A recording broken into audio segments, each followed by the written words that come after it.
अरे बलम हो कब चलबा मैया जी के धमवा कब चलबा मैया जी के धमवा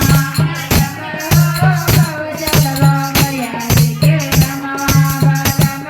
कब चलबा मैया जी के धमवा बलम हो कब चलबा मैया जी के धमवा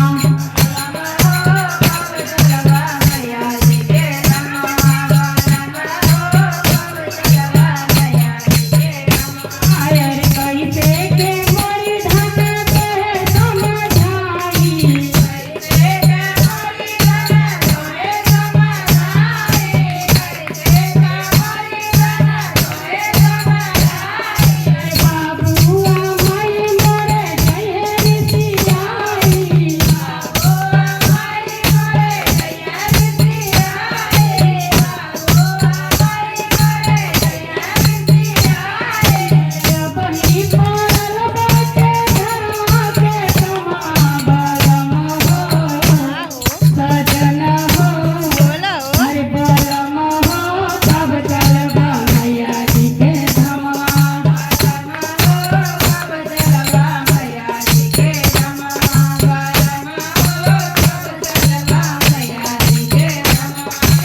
परेशानी बेचारा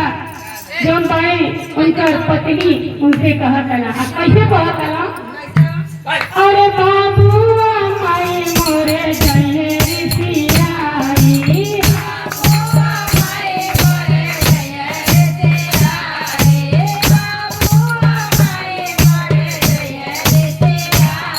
अरे वही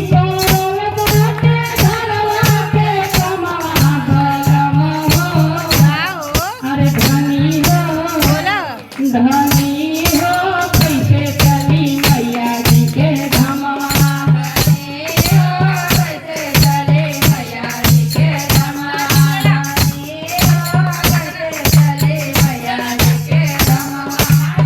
औरत लोग इतना VIP हो गई बड़ी उपाय संगवे लेके घूमताड़ी कैसे कहतानी अरे बाबू के अपने अखिया पियाई दा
बेटी